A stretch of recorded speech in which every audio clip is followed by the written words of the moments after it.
Okay, I just read Gene Chatzky's or Pay It Down from Debt to Wealth book.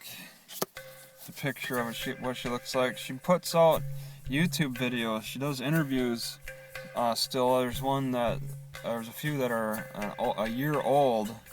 Okay, this book is 2004, and she's still advising on how to spend your money.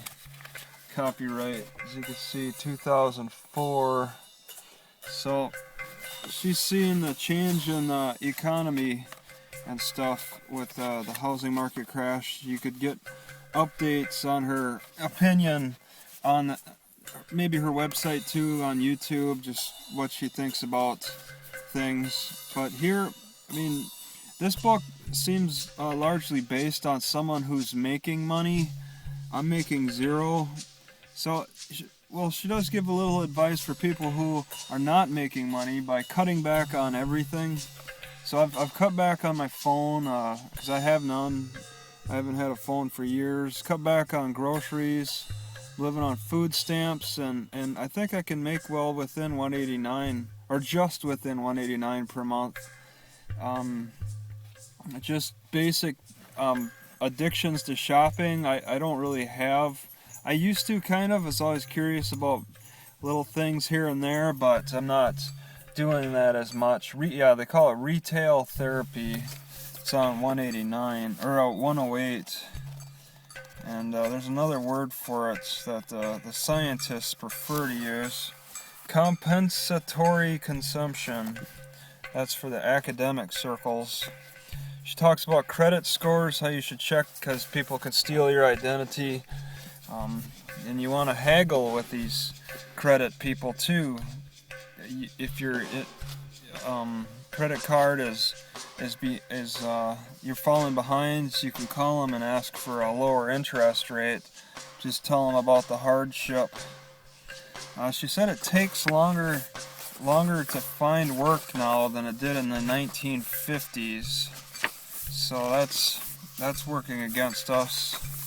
Let's see if I can get the exact wording. Yeah, it takes longer than ever before. So that's working against us. But yeah, she gives advice on how to have a garage sale, which I think I might just copy from my blog. It's interesting. I'm sure there's stuff I could just cut and paste. But yeah, you got the information on how to have a garage sale. Okay, spend your time on signs, consider joining forces. So there's that. But a lot of this stuff just doesn't seem to apply to me because I'm already doing it.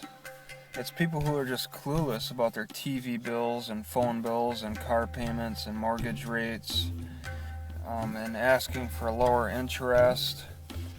I find it interesting how she predicted the housing market crash back in 2004, avoiding foreclosure, which we never really managed to do. Its data shows a record 1.23. So back in 2003, there were signs showing that the market crash that the housing was getting really bad. Okay, and then she says, "Oh, not to worry, Fannie Mae and Freddie Mac are on the job. They'll take care of it for you. They're increasing their debt load and helping people out more." But guess what? They crashed in 2007. So early 2004 is when she put out these figures, and people were reading them. I mean, there's some hedge fund managers.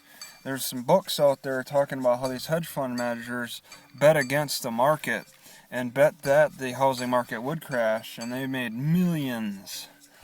So people knew about these statistics. Just you had to talk to the right people. She's getting them statistics. So what does she know right now?